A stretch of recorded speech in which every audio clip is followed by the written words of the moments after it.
تبارك الذي بيده الملك وهو على كل شيء قدير الذي خلق الموت والحياة ليبلوكم أيكم أحسن عملا وهو العزيز الغفور الذي خلق 7 سماوات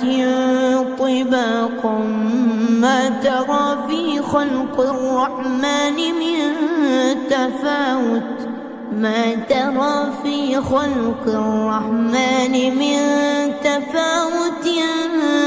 فارجع البصر هل ترى من فطور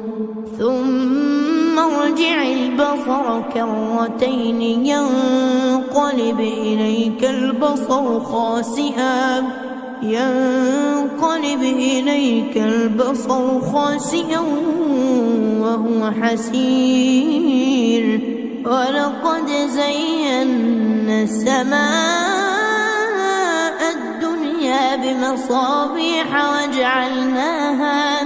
وجعلناها رجوما للشياطين وأعتدنا لهم عذاب السعير وللذين كفروا بربهم عذاب جهنم وبئس المصير إذا ألقوا فيها سمعوا لها شهيقا وهي تفور تكاد تميز من الغيظ كلما ألقي فيها فوج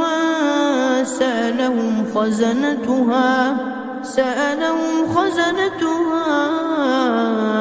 ألم يأتكم نذير قالوا بلى قد جاءنا نذير فكذبنا وقلنا ما نزل الله من شيء إن أنتم إلا في ضلال كبير وقالوا لو كنا نسمع أو نعقل ما كنا في أصحاب السعير فاعترفوا بذنبهم فسحقا لأصحاب السعير إن الذين يخشون ربهم بالغيب لهم مغفرة وأجر كبير وأسروا قولكم أو اجهروا به إنه عليم بذات الصدور ألا يعلم من خلق وهو اللطيف الخبير هو الذي جعل لكم الأرض ذلولا فامشوا في مناكبها وكلوا من رزقه وإليه النشور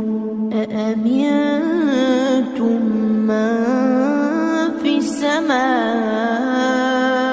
أن يخسف بكم الأرض فإذا هي تمور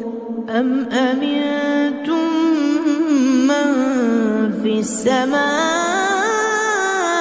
أن يرسل عليكم حاصبا فستعلمون كيف نذير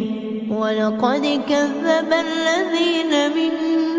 قبلهم فكيف كان نكير أولم يروا إلى الطير فوقهم صافات ويقبض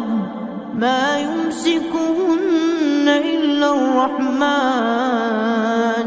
إنه بكل شيء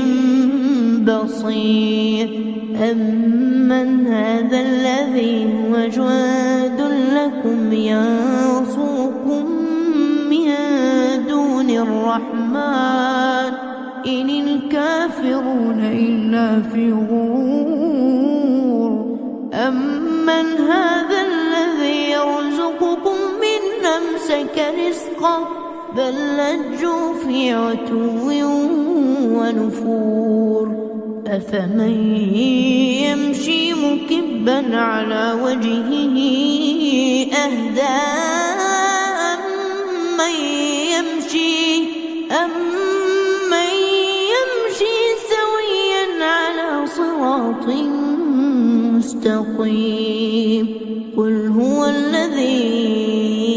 أنشأكم وجعل لكم السمع والأبصار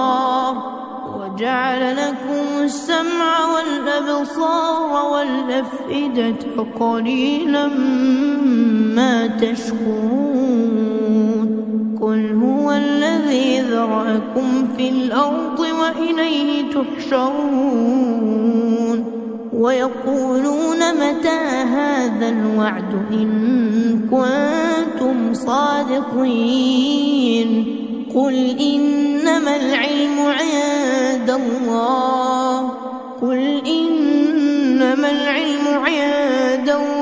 وإنما أنا نذير مبين فلما رأوه زلفة سيئت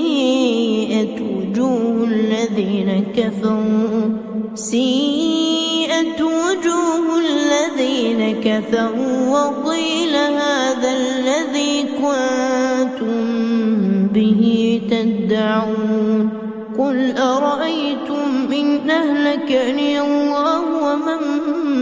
معي أو رحمنا فمن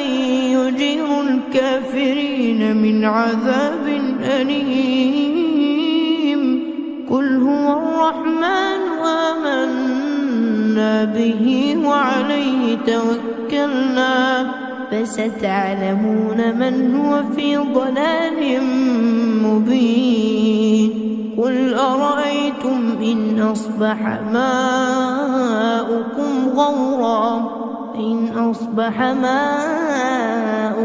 غورا فمن يأتيكم بماء